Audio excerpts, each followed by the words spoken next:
Riši Upanišada govore i o 3 stanja svesti.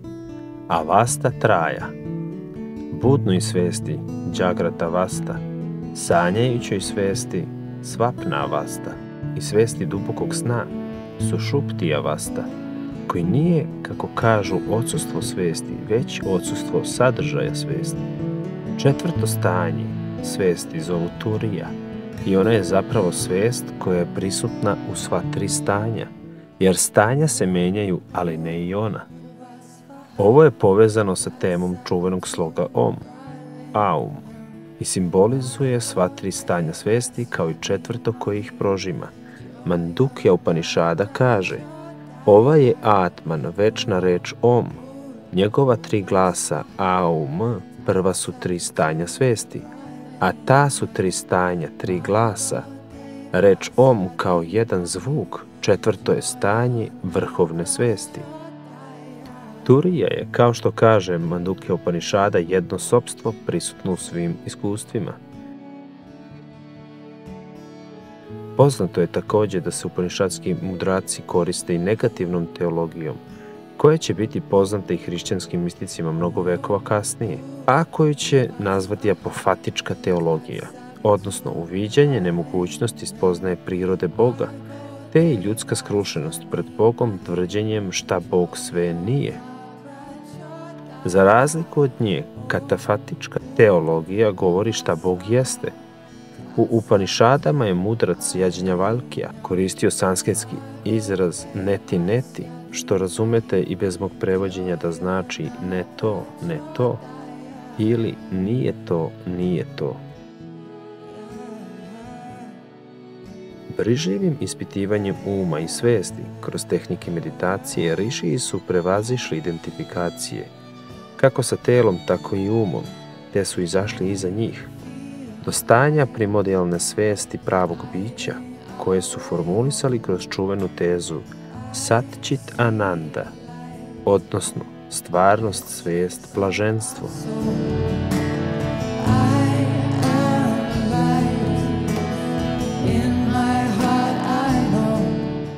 Mozak je instrument uma, a um je instrument svesti, koja je čak i sama, kako kažu pojedini mudraci, sama instrument istinskog sopstva, jastva Brahmana. Ako išta katefatski može da se iskaže o Bogu, onda to sasvim oprezno riši i kažu da je to stvarnost kao jedna blažena svest. Dakle, predstava Bogu najbliža istini jeste da je Bog jedna stvarnost bez drugog, stvarnost koja je čista svesnost i blaženstvo. Hrišćansko, Bog i ljubav.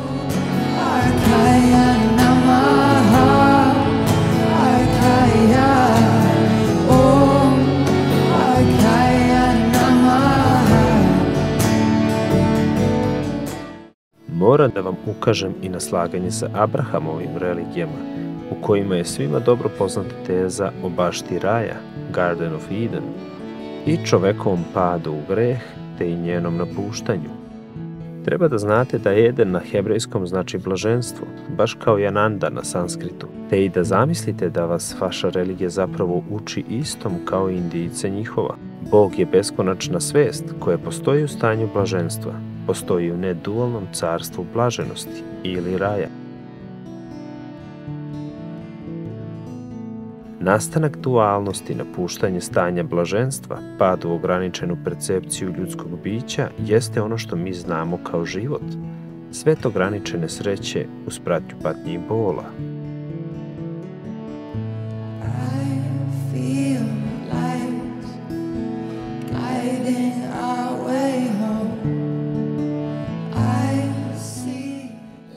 Raj, dakle sasvim sigurno, nije nikakva fizička destinacija, već je određeno unutrašnje carstvo, primordijalno stanje kojem nekako treba da se vratimo. To uči i pravoslavlje, potencirajući cilj hrišćanstva kao postizanje stanje teoze, bogosjedinjenje. Bog, svest, ne poznaje ništa spoljašnje od sebe, jer zapravo svo vreme i sav prostor nastaju samo unutar njega, te i tako sav svet. Jevreji zato i govore u Kabali o pojmu cincuma, kontrakciji, to jest Božijem pravljenju mesta unutar sebe za nastajanje sveta. To je pravi ili uznapredovani smisao Plotinovog termina emanacija, Božijeg stvaranja kroz proces samoisijavanja ili samoizlivanja. Upanišadski mislioci su došli do još jednog zapanjujućeg otkrića. Shvatili su da također nisu ništa manje nego što su grubotvarno telo. Jer kada se svest povuče čak i iz uma, još uvek je ostajala svest o ja. Koncentracija je sada toliko duboka da svi misaoni procesi prestaju, vreme i prostor iščezavaju. Ja u meditaciji počiva na onome što Upanišade nazivaju telo radosti, tiho eterično unutarnje kraljevstvo, na pragu čistog bića. Sve što nas u ovoj tački deli od okeana beskrajne svesti je tanki omotač ličnog identiteta. Odjednom on nestaje, u klimaksu meditacije barijera individualnosti iščezava, rastvarajući se u okeanu čiste neizdiferencirane svesti. Ovo stanje Upanišade zovu Turija, navodi Petar Vujičin u knjizi Svest, naučni izazov 21. veka.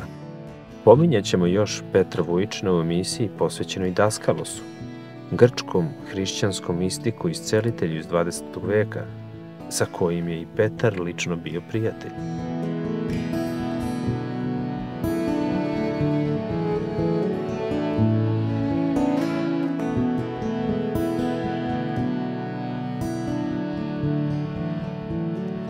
Paul Jakob Deussen, nemački orijentalista i sanskritolog, obožavatelj Schopenhauera i prijatelj sa Nietzschom i Vivekanandom, kaže da doktrina Upanišada objašnjava i nadopunjuje doktrinu Evanđelja.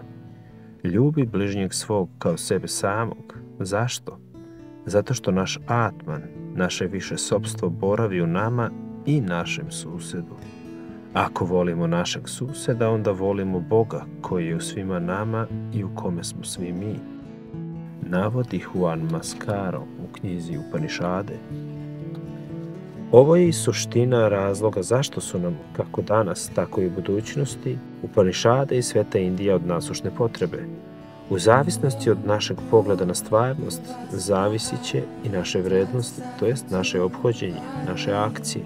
Ukoliko čovečanstvo priđe drevnom indijskom shvatanju Tatvam Asi, to si ti, to jest da iza svih očiju uvek i zauvek stoji samo jedno sopstvo, onda bi se i mogli nadati lepšem ovozemaljskom uređenju društva i života uopšte.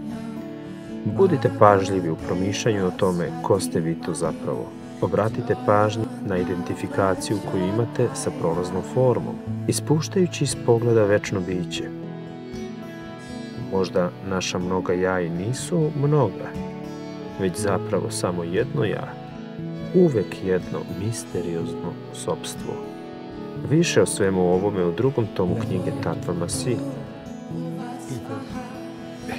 There's nothing left. We have this idea that you live as this world and this life will be everything. Then it's about power, about money, about a big car, about a young body, about a lot of clothes, about whatever. Just external factors.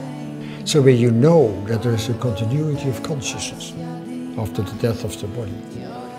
That consciousness has always been there before birth and after death. That consciousness is the essence of who we are. That everything what we perceive is a product of our consciousness. What we call reality is a subjective reality based on the state of consciousness we have. It's all about love. Everything is connected. What you do to others will come to you back. Za kraj ove emisije ukazao bih vam i na temu Upanišada koja govori o slojevima stvarnosti i lokama, kao i slojevima našeg bića košama koje su povezane sa čuvenom pričom o čakrama. Upanišade i hrišćanstvo dele i zajedničku sliku o raznim nivoima stvarnosti. Brahman, kažu Riši, jeste nemanifestovano i neizdiferencirano jedinstvo, apsolutno samosvesna inteligencija koja se manifestuje u Prajnanaganu, ili ti kreativnu svest, pomeranje jednog iz prvobitne ravnoteže. Kreativnost vodi nižim lokama ili nivoima postojanja. pri kojima prvo dolazi ograničenje Brahmana na svetsku dušu, univerzalno sopstvo, Išvaru ili Gospoda, monoteističku predstavu Boga. Iz ove loke emanacija se odvija dalje na čuveno hinduističko Trimurti ili bogove Brahma, Višnua i Šivu, sveto trojedinstvo, koje dalje vodi materijalnim projekcijama, to jest svetovima nazovi materije. Upanišade tako govore o 7 loka ili nivoa, spuštanje jedinstva do postojanja sveta mnoštvenosti i raznolikosti. Isto to je zapravo slika i hrišćanske metafizike i poznato vam je zapravo pod nazivom Great Chain of Being ili ti veliki lanac bića.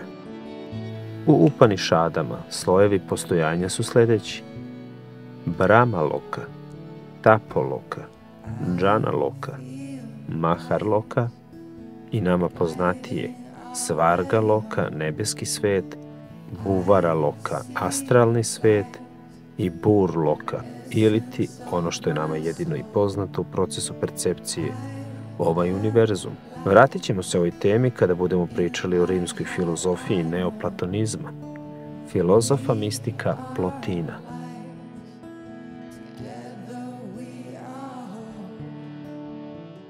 Makrokosmičkom kontekstu odgovara i tema mikrokosmosa, to jest slojevima našeg bića i postojanju energetskih centara čakri. Sanskritski izraz košas, plašt, podsjeća i na našu reč kosa, koja je plašt tela. Sanskritski kosa se i kaže kasa. Postoji više slojeva uma, koje se projektuje svesnost.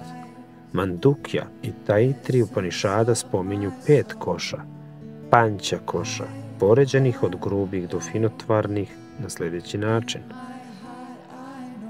Pod 5 Anamaja košu, grubotvarno telo hrane, Pranamaja košu, energetsko telo, astralno telo, Manomaya košu, osjećajno telo, Viđnamaya košu, telo mudrosti i na kraju Anandamaya košu, telo blaženstva.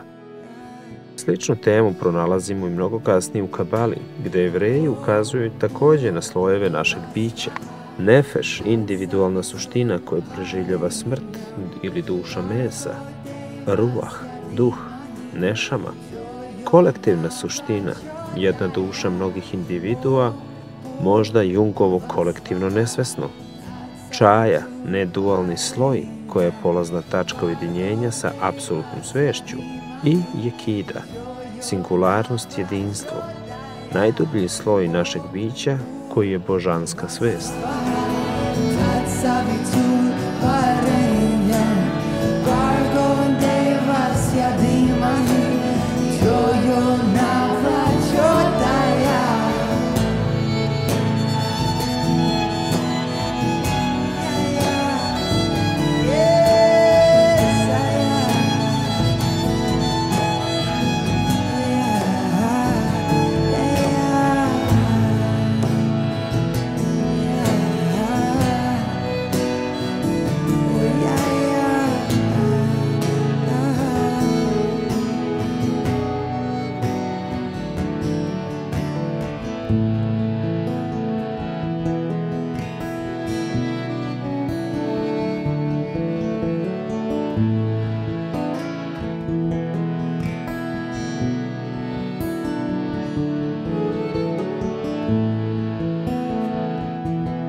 Bargo Devasya Dimahi Jaya